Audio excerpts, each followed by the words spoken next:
Great. Can I have everybody's attention, please? So we're going to begin the presentation. My name is Mikkel Roberts, and welcome. Good evening. So this semester in James Vela-McConnell's social problem class, we focused on mental illness. 2/3 of our class did intensive interviews, and the other third of our class did service learning projects at locations such as Vale Place, Spectrum, and People's Inc. And tonight we're going to present to you what we've found based on the community's perceptions and attitudes about mental illness. So if you could please give a warm welcome to our presenters here, and our first guest speaker will be Marie. Thank you.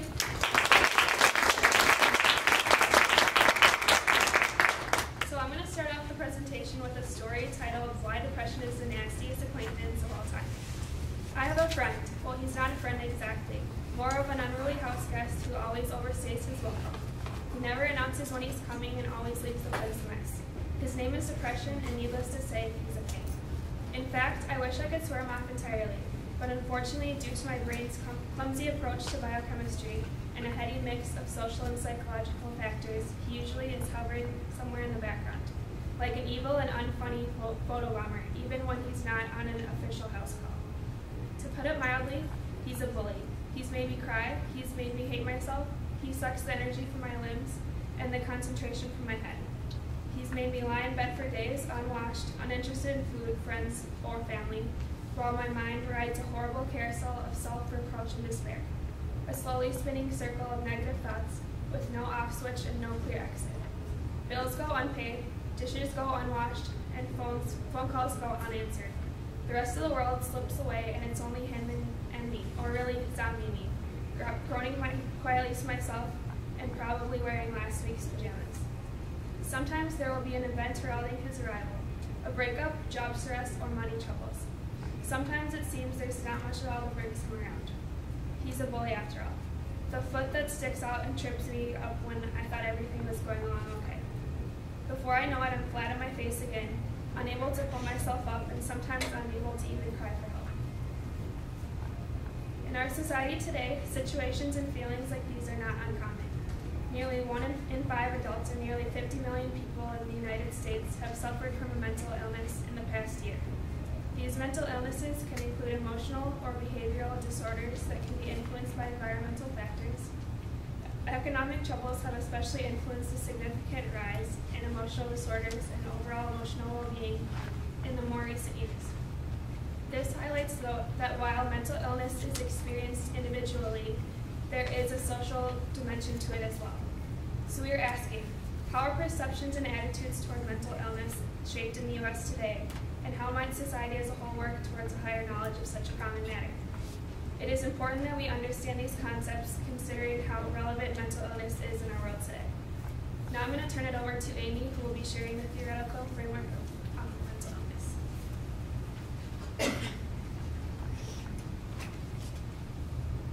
So before going into our framework, we must first define what a social problem is. Our class looked at 2 textbooks, one by McLeod and Wright and the other one by Rubington and Weinberg. Rubington and Weinberg looked at how social problems were defined, and McLeod and Wright looked at theoretical examples from history that showed how we went from one social problem to the next. Rubington and Weinberg defined a social problem as an alive situation that is incompatible with the values of a significant number of people who all agree that action is needed in order to alter the situation. Some examples that we have defined as social problems today in our society include immigration, poverty, bullying, and crime. Now that we know what a social problem is, we can now start to conceptualize our theoretical framework. Our theoretical framework takes place in 3 parts. The first is deviance. This happens from people who do not want to be labeled as a problem having a problem, or they are seen as violating the normative expectations. The second thing that happens is a reaction from people who see the behavior as different from themselves and how they define the social problem. From here, we construct the problem into a social construction So what does this all mean?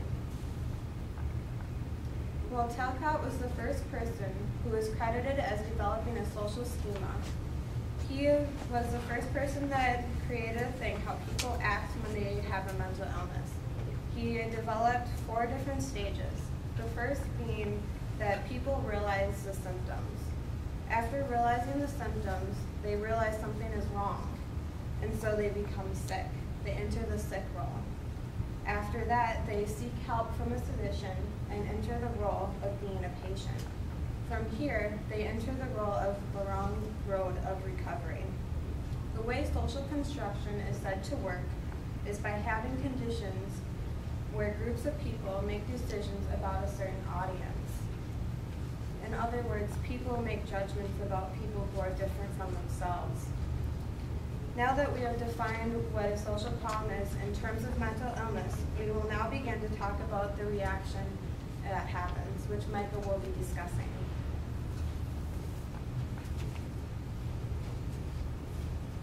Deviance means to violate normative expectations. People don't want a label of being mentally ill. There are 3 parts for defining deviance. The existence of a social norm, for example, when the norm that we have that somebody should not kill another person. Second, the behavior or act, so a person shooting another person. A social responsible behavior, like a legal punishment for shooting the other person or other type of punishments. Society accepts something cannot be considered abnormal or deviant. Institutions convey oppressive methods that uphold the standard view through medical stigma. Medical stigma allows normal people to seek medical help, whereas mentally ill have their informed consent rights revoked because of the labeled disease they have. People are seen as mentally ill are treated differently. This may result in conflict, inner self, or with others. A reaction means to create labels on groups of people that fit a social problem. One way we do this is through labeling. For example, medicalization is how people become medically ill and are treated because they're seen as sick. Medicalization is a process by which non-medical problems become defined and treated as medical problems, usually in terms of mental illness or disorders. It literally means to make medical. One example of this is seen with men and baldness. Aging has become as a bad process rather than a natural process, because men want to cure baldness now. In 1999, $900 million was spent on medical treatments like Rogaine to cure baldness. Labeling mental illness as a social problem changes our view about normal life events into medical occurrences. Like the saying goes, got a problem, there's a drug for that. Labels lead to consequences that are seen in a negative light. For example, convicts have a hard time obtaining a job.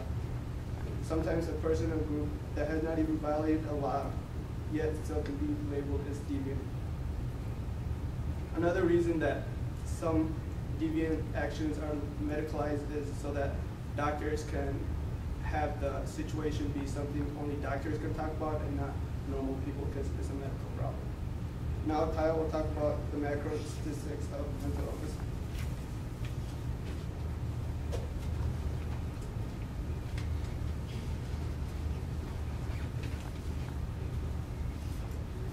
Mental illness is central to the health of populations worldwide. It is considered the leading cause of disability. It is estimated that 450 million people worldwide have a mental health problem. 1 in 4 families worldwide is likely to have at least one member of the family that has a behavioral or mental disorder. This map here shows the amounts of neuropsychiatric conditions per 100,000 inhabitants in the year 2002. As you can see, the areas in the darker colors of red or orange are the areas that are more densely populated with inhabitants with a neuropsychiatric condition. For example, North America and South America, places in red, all have more than 4,200 inhabitants per 100,000 that have a neuropsychiatric condition. Neuropsychiatric conditions account for 14% of the global burden of disease. The most important causes of disability due to the health-related conditions worldwide include unipolar depression, alcoholism, schizophrenia, bipolar depression, and dementia. These conditions represent about 19% of all disability-related conditions in low and middle-income countries.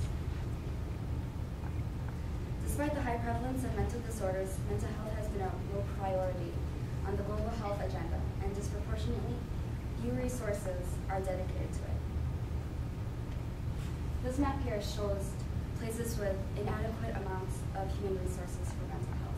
So as you can see, areas such as Africa or in Asian countries all have disproportionate amounts of human resources dealing for mental health.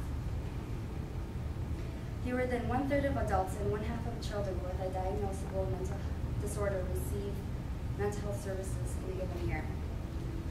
In places like the UK or in America, less than 1/3 of homeless people with a mental health problem receive treatment.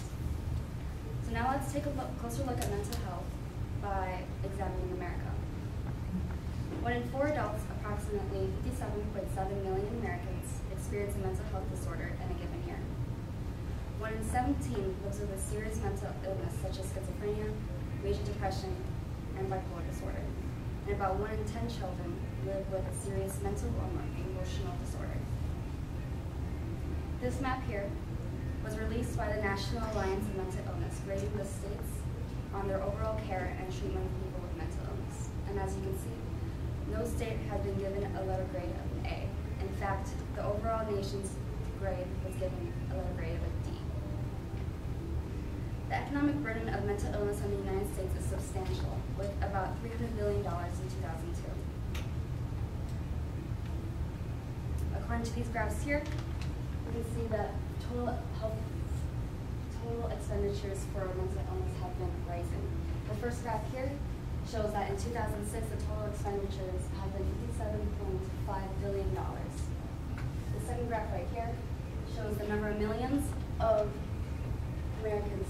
36.2 million Americans utilize these costs. And this last graph here shows that on average, $1,591 are spent per person.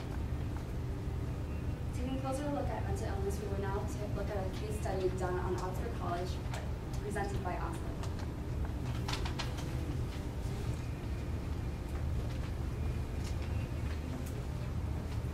In the United States, the highest rate of mental illness in comparative groups were between the ages of 18 to 29. 58.7% had been diagnosed with a mental illness in their lifetime. Out of this, 43.8% had stated that they had been diagnosed in 2011. However, only 1 in 10 had been treated. This could be the result due to rising ethnic and cultural diversity amongst post-secondary institutions, or more international students studying in the U.S., currently estimated at over 650,000.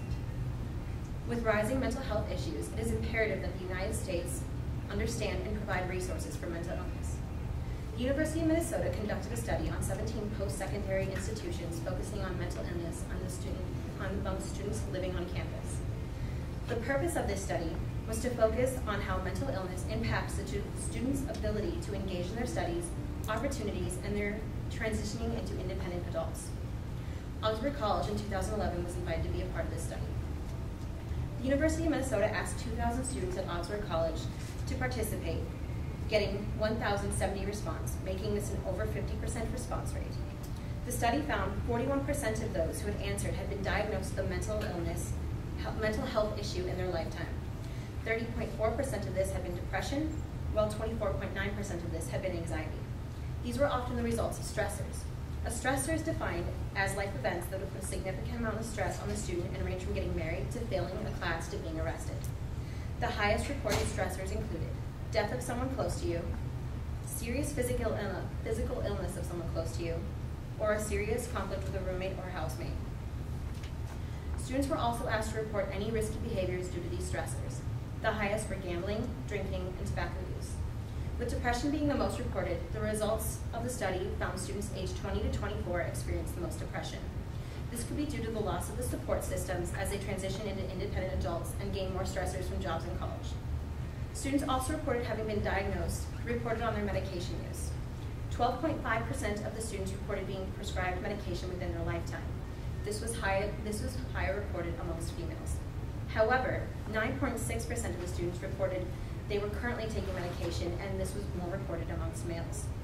Because of the amount of students living on campus at Augsburg College have had to deal with a mental health issue, it is important for the Augsburg community to continue offering services and support to their student body. Brad will now come and talk about services outside of the Augsburg community. I'm going to introduce a few of the mental health facilities located here in the Minneapolis area. We found that they were separated into two different categories, clubhouses and residential programs. In the clubhouse program, those who attend are not seen as clients, but rather known as members. It presents a very non-professional atmosphere, where members can come in and help out with household chores, as well as relax and enjoy spending time with one another. One key way that the clubhouses are able to keep such a low-key atmosphere is by having no direct distinction between the staff and the members who come in, because they work together in every part of the program. As volunteers, you don't know who's who in the program, which makes for an overall unique experience. Within the clubhouses, relationships between the members and the staff and members grow into strong bonds and lifelong friendships. As a volunteer for the past few months at Vale Place, I found it incredibly easy to find and make new friendships among the members and the staff that I work beside. For example, every morning we started out with a main unit meeting, where we got the chance to introduce ourselves and tell how we felt. This was a great way for me to get to know some of the members and the staff, as well as for them to get to know me as well. In contrast to the clubhouse model program, the residential programs of the area, like Touchstone and People Incorporated, hold and present a much more professional attitude. The clients and patients are under supervision and are being cared for as residents of the program. Most times these programs offer more outreach services, such as crisis intervention services, or those that help in aiding and supporting the homeless. And if for some reason a client or patient is showing behavior of self-risk or endangerment, it has been observed and noted that these residential programs serve as a good alternative to that of hospitalization. As it was mentioned earlier, 1/3 of our class did service learning this semester for a combined total of 99 hours. Trey will now come up and expand on the organizations that we had the chance to work with.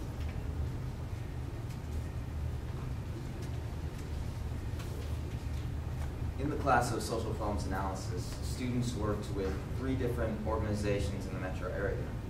One of those was the Spectrum Lighthouse Mental Health Center.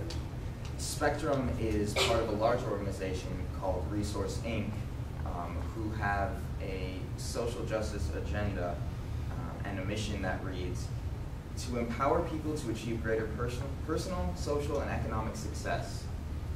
Their goals are undoing racism and promoting diversity. And the Lighthouse Center itself follows the clubhouse model. It served over 2,500 members in 2010 and has a focus on other issues that come into play in mental illness, such as race and economic status. Another location that students served at was Vale Place. Vale Place's mission is to transform the lives of people with mental illness through recovery-oriented community support services that empower them to achieve self-sufficiency. Their goals then are member self-sufficiency and independence, and along with the clubhouse area that they offer employment services and a residential building. In 2010, Vale Place served over 1,700 people. The last organization that students worked with was People Inc. People Inc. is a residential service whose mission statement reads, People Incorporated promotes and secures independence for people with mental illness. Their goals are assisting those with mental illness in the metro area and helping them to their own independence. In 2010, they served over 7,500 people. Each of these organizations addresses problems in dealing with mental illness and problems that those dealing with mental illness find in common.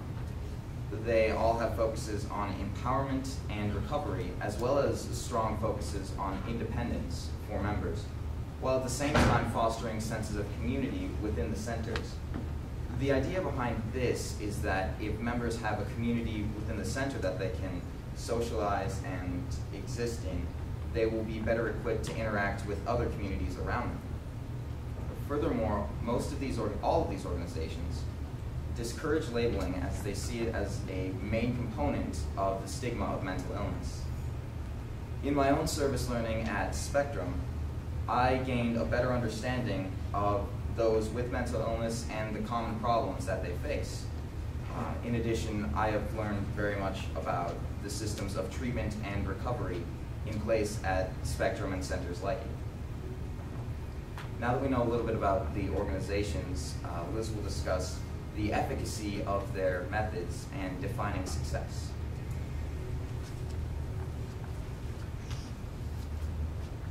Each organization that we participated in defines success in different ways. People Incorporated defines success as providing individuals with a mental illness the help they need to avoid hospitalization and institutionalization, and to live hopeful, meaningful lives in the community. They've been very successful because they have multiple different programs that are tailored specifically to the needs of the individual. Their residential services aim to avoid hospitalizations and institutionalization by providing these individuals with housing so that it makes dealing with a mental illness a lot easier and less scary than a hospital setting. Here, staff are seen not just as authority figures, but are looked at as family and friends by many of the members. These individuals stay within the program for however long services are needed, and they have been doing this successfully for over 40 years. Vale Place defines success as providing programs to members to reduce hospitalizations and promoting recovery and reintegration into the community. They provide housing, employment, case management, psychiatric rehabilitation, and social and recreational programs that help these members obtain affordable housing, job assistance, and gives them an environment to gain key socialization skills. The rehabilitation program offers dignified services that have been proven effective in reducing hospitalizations and promoting recovery and reintegration into the community. Spectrum defines success as helping individuals with a serious mental illness thrive in the community by providing a full spectrum of recovery-oriented services. They are also committed to undoing racism and promoting diversity. Their emphasis is on the community and to socialize with these members, all with the focus of recovery. Spectrum emphasizes community within the organization because of their belief that fostering a community will help members become a part of the larger community and will give them the self-assurance and self-security to interact with others outside of Spectrum. Spectrum seems effective in empowering these individuals personally and socially, and the members are pleased with the support and services that they receive.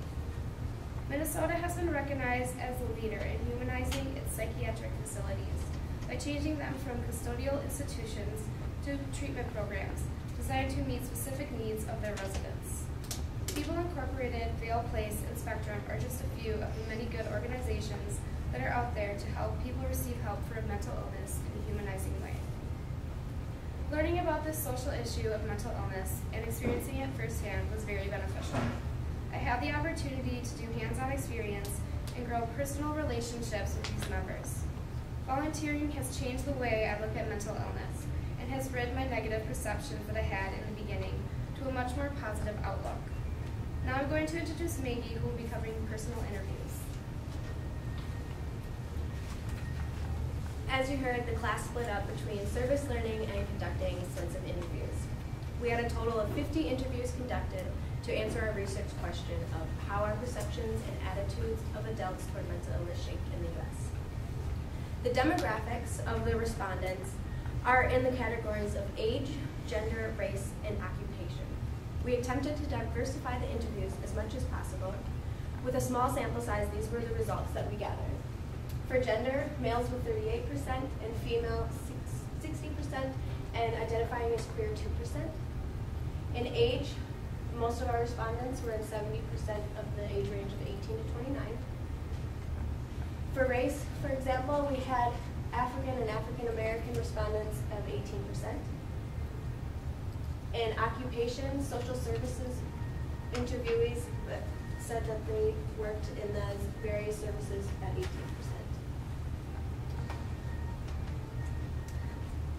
Our respondents gave some wonderful insights to the micro-perceptions of mental illness. The class developed an interview question schedule to gather context and ideas that covered 6 areas surrounding mental illness: defining mental illness, the media, stereotypes, personal experiences, diagnosis and treatment, and social policy and organization. In our analysis of the interviews, we found that the 4 most important sections that showed the perception and attitude trends were in defining mental illness, stereotypes, the media, and personal experiences. For defining mental illness, people gave ideas such as specific diagnosis, physical images, or ideas on mental abilities. There was a range from having a clear definition on mental illness to only an idea based on a label. One respondent summed it up well by saying mental illness is complex and that it affects people physically, emotionally, and spiritually. We have seen from the interviews that defining mental illness reflects the perceptions and knowledge that form through the influencing factors of media, stereotypes, and the personal experiences. Most respondents referred to TV shows and movies when discussing mental illness in the media. There is a strong consensus that media is an unreliable source of information, yet impacts views on some level, and can be more influential if there is less personal interaction with mental illness. Middle-aged respondents reported a change in media portrayal of mental illness. There is more exposure, citing movies such as The One That Flew Over the Cuckoo's Nest and Girl Interrupted. This increase of awareness as a social problem has not necessarily created a positive effect on perceptions about mental illness. The awareness leads to society noticing these deviant behaviors against the social norms and interpreting it based on their current perceptions. The media reflects the stereotypes that U.S. society has about mental illness, and Amanda will continue to speak on this.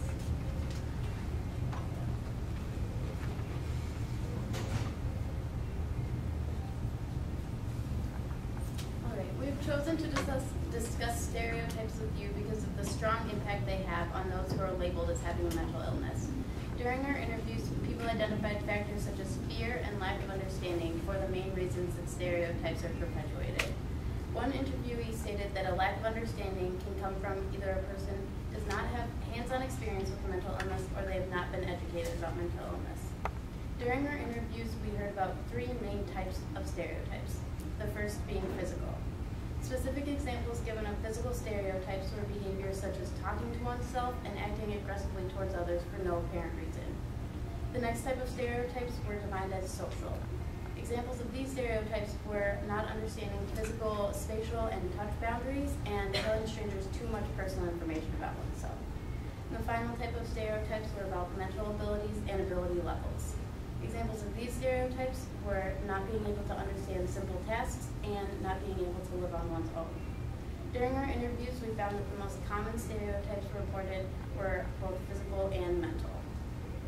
Next, I will talk to you about the personal experiences our interviewees had with mental illness, because this is where many of our interviews' first perceptions were formed. First, I'll discuss the impact of close relationships, which we defined as relationships with family members, friends, or with oneself. These relationships generally led to a greater understanding of mental illness and minimized stigma towards mental illness. When speaking about her own struggle with bipolar disorder, one of our interviewees stated that you learn more from personal experiences about what it is actually like to live with mental illness than you could ever learn from a formal education. Next, I will discuss familiar relationships, which we defined as things such as acquaintances or clients. Familiar relationships also generally led to increased understanding and minimized stigma. One interviewee stated that in addition to learning about mental illness from her work with clients, she also learned about herself. When discussing her work with patients with borderline personality disorders, she stated that I've learned a lot about how to deal with these types of situations, but also about how they make me feel about myself. However, we did learn that some familiar relationships do not lead to improved understanding, and they can actually lead to people being devalued for their diagnosis. One interviewee stated that while working with clients, you always have to go back to see if their behavior is something you would see out of a person who doesn't have a mental health diagnosis. You always have to ask, is this normal or is this part of a diagnosis? It is a difficult line to draw, even as a practitioner. Finally, we discussed stranger relationships with our interviewees and found that these interactions generally led to increased stigma. This is because in order to identify a stranger as having a mental illness, they were generally displaying some type of stereotypical behavior, which led to increased stigma. Overall, from our interviews, we have learned that generally, the more education and personal experiences a person has with mental illness, The clearer their definition of mental illness is, the less their perceptions are affected by media and stereotypes, the less stigma they associate with mental illness. And although we did not discuss this section of our interview with you, we did find that increased experience led to more knowledge about diagnosis and treatment and social policies and organizations. And now Michael will be filling in for Scott to discuss what we have learned and how that relates back to our theoretical model. Social construction leads to the definition of mental illness. We have defined people that are mentally ill by the perceptions that we have of them. This causes reactions by individuals and media and how they interpret and understand mental illness. Media creates stereotypes which cause misunderstandings. For example, in the interviews that we had, stereotypes were based on physical characteristics as well as our expectations that we had of them and their behaviors. Reactions lead to framing individuals with mental illness as deviant and socially undesirable. Inability to interact and strive in society becomes real in its consequences. As our evidence shows, the increased interaction leads to greater understanding and higher quality interactions and relationships. All of this leads to a change for the positive. The organizations that we have mentioned are doing a lot to combat labels of people with mental illness and reduce stigma. Now, Nicole will wrap up our presentation.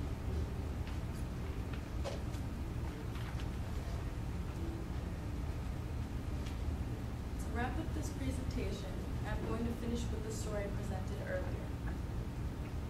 As I've gotten older, I've gotten better at monitoring his approach. So I keep an eye out for early symptoms and try to get a jump on them when I can. Mostly it's the boring stuff that helps, the kinds of things you should be doing all the time, but somehow seem to slip off the to-do list when you're head down, bum up, living life. Exercise, a well-balanced diet, going to bed at the same time every night, seeing friends, getting fresh air, smiling and laughing and doing good. But my magic bullets don't work every time. So I lob little white pills at him, shut my eyes, and hope he goes away. It isn't always an instant victory, but so far I've had more wins than losses. The losses seem to drag on forever, until they don't, until my little body-snatching friend finally gets the message that he's not welcome and leaves me alone for a while. Like some horror movie phantom, he needs to be ousted again and again. But the interludes between his visits keep getting longer, and I'm getting better at being my own Buffy, slaying this personal demon and sending him packing every time. I'm not sure I'll ever be able to bury him completely. Maybe one day I'll be able to dance on his grave. Until then, I'll ride the highs and lows, appreciating the good times and knowing that the bad ones won't last forever. I am bigger and stronger than him. He just doesn't know it yet. This story, like many others, shows how mental illness can take a toll on one's life and presents the challenges faced when dealing with mental illness. Our initial research question was, how are the perceptions and attitudes toward mental illness shaped in the U.S. today? And how might society as a whole work together towards a higher knowledge of a common matter? We can now see why mental illness as a social issue is important, from the programs and the organizations that offer support, through the personal stories and the rise in statistics. It affects people in their everyday lives and is becoming more prevalent in society today. Being educated on this topic can inform people in hopes of steering away from the stereotypes and stigmas that are placed upon individuals dealing with mental illness. With this knowledge, we can help change the perceptions and stereotypes of mental illness. All right, I hope you all enjoyed our presentation tonight. Let's give a big thank you to all of our presenters.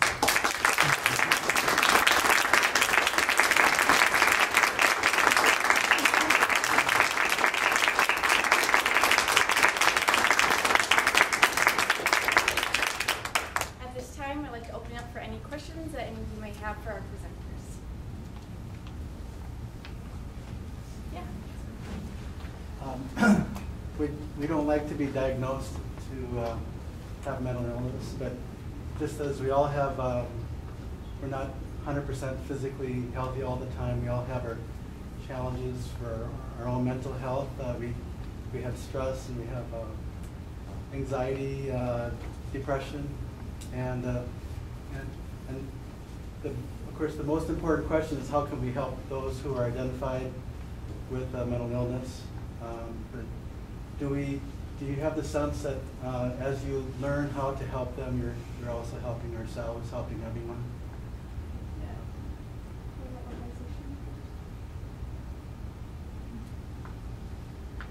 I think that in our interviews,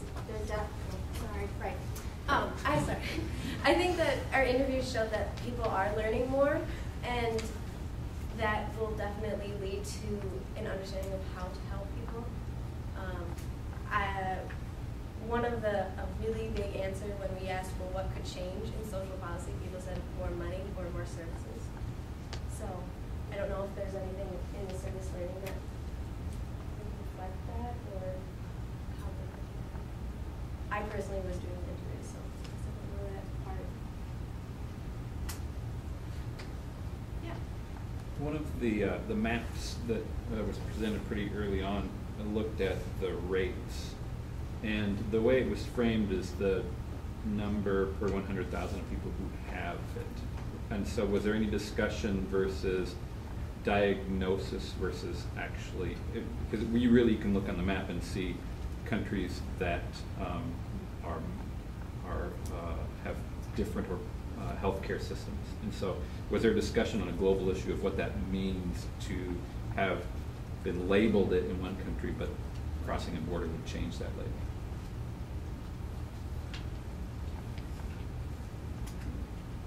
I worked with her on macro statistics, and one of the things that was looked at was, for example, like in more developing or underdeveloped countries, one of the things they looked at is spiritual possession. And spiritual possession would mean you would have some sort of episode of some sort of disorder.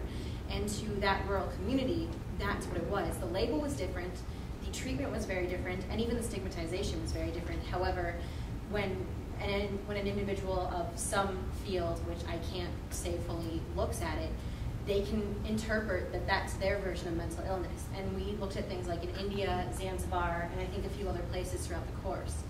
And so even though it's identified as something different, it's easily recognizable. There was a great presentation. Thank you all. Did you guys read Rosenhan's article? First day of class. Okay, so Rosenhan on being sane in insane places. So one of the challenges of social construction, and one of the things I think is reflected in the map, the other direction, the type 2 or type 1 error or something, right, is that mental illness is a real thing, right, and that it's diagnosed in different ways, but that it can also be, you know, like all this stuff now about why suddenly there's many more cases of autism, for example, which I realize is not a mental illness necessarily, but or other kinds of diagnoses where you have this discipline deciding we're going to go look for this, and man, are we going to find it? So you have both the case of missing real schizophrenia or real depression, and I apologize for the modifier real, I don't mean that, but that we know from the Rosenhan article that we can come up with constructions of deviance that maybe aren't there in the same way. So I'd be interested in what kind of your conversation was about in the class, or how you fit the Rosenhan notion that this social construction is kind of a two-sided thing. I did the interviews as well, and I have to actually make a comment on that because I specifically made it a priority, and I'm sure other class members did as well, to interview people from different ethnic backgrounds. One of the most interesting things I found was I interviewed a young man who was from Somalia, and he was talking about that exactly, that things like autism and depression and Down syndrome, other types of disorders, were there to begin with. Like, for example, he stated that he had a nephew who had a definite characteristic of some sort of disorder, but nobody bothered labeling it. And the reason being is because they figured as soon as they labeled it, it would destroy his life. They didn't want to get him into any kind of treatment because they wanted him to be a young man and grow up as a young man. However, he had a discernible different characteristic. it was common amongst other people too. When I interviewed other individuals, they said we didn't really notice things like autism, and we didn't really notice things like depression until there was a label. And it goes again back to the idea of like spiritual possession versus disorder. Okay. What about though thank you, that's really helpful. What about though the notion where we put a label on something that's not there? I end with the example because there's increasing amounts of data and conversation about ADD and early diagnosis and treatment because characteristics. I'm going to my 50th high school reunion soon, and that would have been defined in my days in my two-room country school as just a wiggly kid. Just a kid whose mama needed to spank him a couple more times. And that in theory, that kid will be at my reunion as a doctor who grew out of it. I mean, that's the story. So that's an even more real example than autism, which we seem to have very strong evidence. So how do you deal with that? Several of you read books about the drug industry, and then the Zaz book. Yeah. All of those would speak to that. I read that, The Manufacturing of Madness, and he was arguing that it's not that mental illness doesn't exist, but that we're labeling it in terms of to have some social control and to make money and do all these other things that would benefit that powerful, influential group who doesn't want people treading in their space. Yeah, I actually, for the course, read a book called Crazy Like Us by a journalist named Ethan Waters, and that's where some of the examples that Asa was talking about, such as spiritual possession in Zanzibar, that's where those came from. And he also talks about actually the creation of anorexia in Hong Kong in the 1990s, which is a very long and complex story, but to try and simplify it somewhat, there was an illness in Hong Kong among young women where they would starve themselves, but it didn't resemble Western anorexia per se. It was a loss of appetite coupled with a physical pain that didn't come coupled with body dysmorphia. But the media picked up on this epidemic among these young women in Hong Kong and treated it like it was anorexia. And in their coverage of this, they covered the symptoms of Western anorexia, including body dysmorphia and, using will to not eat as opposed to just not having an appetite. And suddenly, young women started experiencing those symptoms instead of the ones they were experiencing before. And so that's just sort of one example of the social context actually defining the mental illness itself. That's great. Did you guys talk about the hysteria stuff in New York that just happened a couple months ago? No, we didn't. These women, these young women who have tics and are hysterical, and they think it's hysteria, not a chemical. I'll try to find it for you. It was just that was really interesting. Thank you. I guess I have two questions. One is, I'm curious if the statistics that you saw about the prevalence of mental illness among people your own age and here at Augsburg College, did that resonate with what you see and what you know? And why do you think that is the case? Or why do you think that's so high? So that's the first question. Did that? Concerning Augsburg College and concerning depression, it kind of goes alongside with the book I read, which is Anatomy of an Epidemic. And it took apart everything from how psychiatry came about to even the creations of mental illness. And one of the things that it talked about, and it directly correlates with what you're asking, is things like depression and anxiety. And they were things that happened all the time. But as soon as we gave it a label, suddenly it was a huge problem. And my generation, I feel, has grown up in that. Like there was a huge bout of it in the 1950s, and it carried on over here.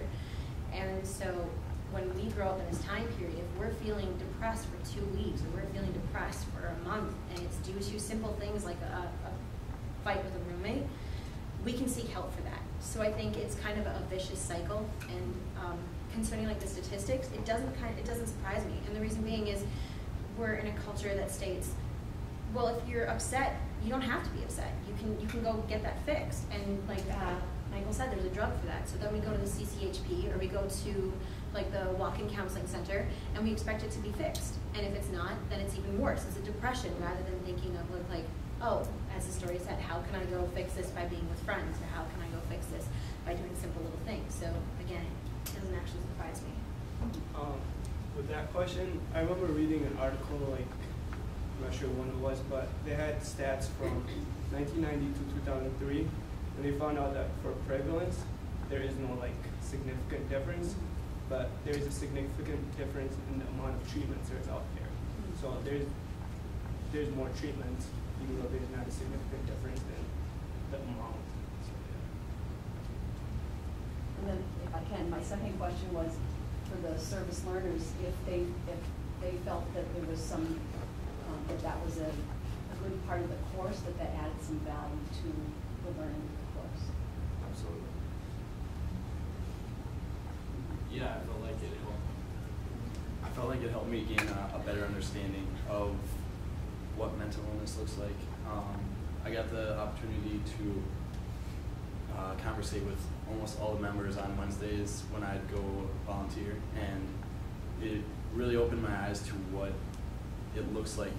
Because you read about it, and you have your ideas and what stigmas there are of them, of what a mental illness is. But once you get into that atmosphere, it's totally different, and it helps you realize just what exactly you're dealing with. Thank you. I'm just wondering, you said it was Lighthouse that was the residential program. Do you have to pay for any of those services, or who funds that? Most of the clubhouses, those are a nonprofit. I'm not sure if People Incorporated was a nonprofit. Yeah. But Hennepin County pays for the majority of their budget. So. But do the patients or the clients or whoever have to pay for it? Members can come in for free, and especially at Vale Place, they're lifelong members. They don't have to pay anything unless they get funding or aid through Vale Place. What about like the residential program? The place I went to was residential. They had more of like a clubhouse model, but they had certain programs that people could go into for housing. And I know for Spectrum, I think that they had to pay a certain percentage, and then they would pay for the rest of it. Spectrum actually doesn't have residential spaces. Okay, then it was Vale Place. Vale Place has a program for housing. Clients pay, I think, 30% of it, and then they pay for the rest of it. And mine's also not.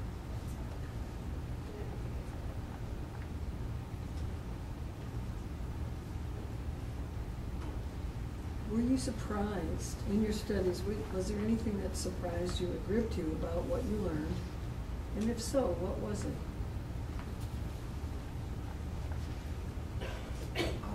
I was surprised that the media could create anorexia. That kind of threw me for a loop. I had realized that mental illness, of course, is socially constructed, as we had talked about, but I had never thought of perhaps mental illness as an expression, a way of culturally communicating more than, or in addition to a medical issue. I'll also speak on that. The book that I read was by Allison Bass, and it talked about the GlaxoSmithKline case, and what really stood out to me in that is how we market, and it was kind of touched on earlier, but how we market the drugs. So we start off with just a drug that's supposed to treat anxiety, but then a little ways down the road they make all this money, and then now you're treating anxiety, depression, other mood disorders with the same drug. That's what really stood out to me, was that, finding that out.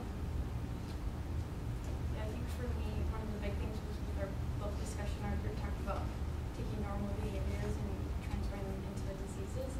So just to see that transition and how they've kind of evolved, and then also with the drug companies playing into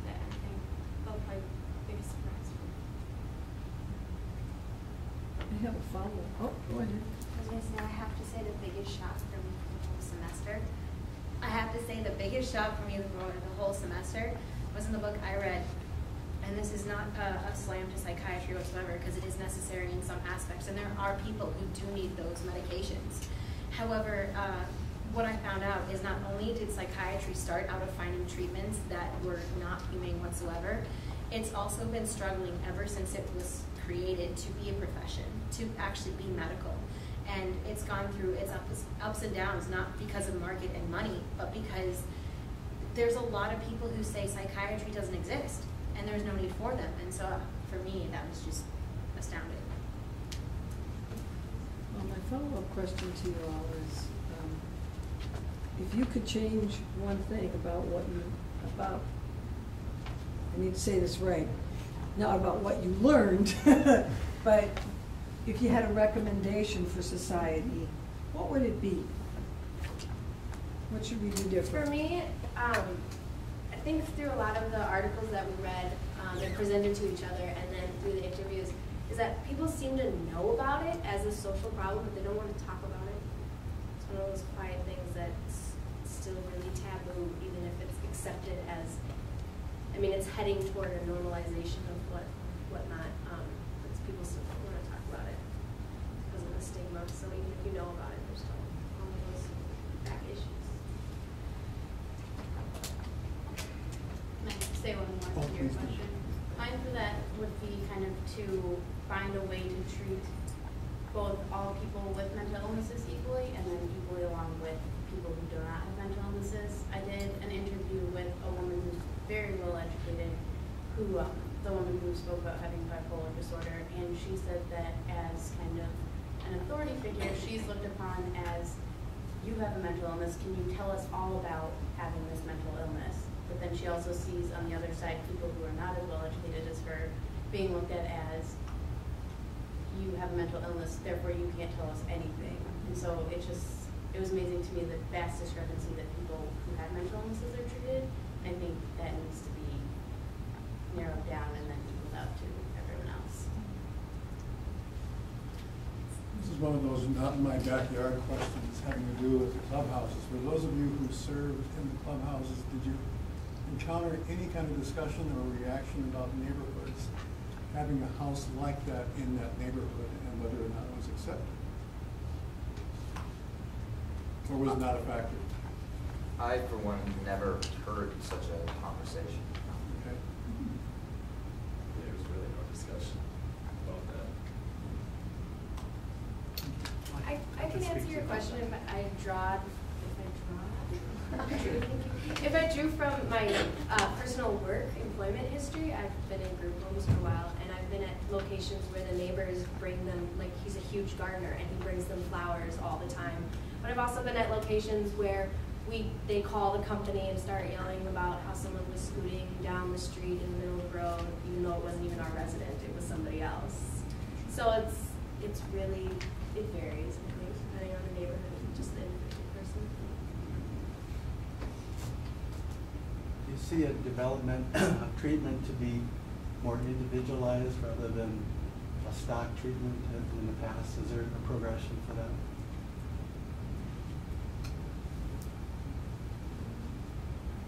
From what I gathered, and from what my book and the classes kind of talked about, it seems like it's really being fought with psychiatry and psychology, and also the third party of pharmaceutical companies are going head to head constantly. And there's a lot of psychiatrists who are really good out there who are saying we should incorporate therapies. That's what really cures people. But then they're being pushed up against the wall by psychiatrists and pharmaceutical companies.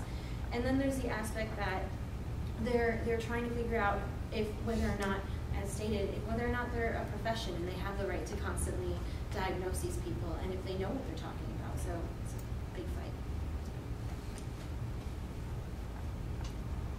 One last question?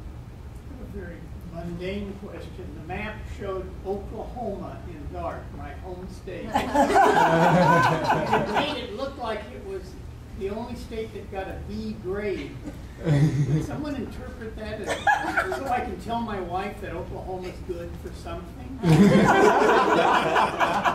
somebody remember that map, Oklahoma Really dark state of all the states in comparison. Oklahoma's okay.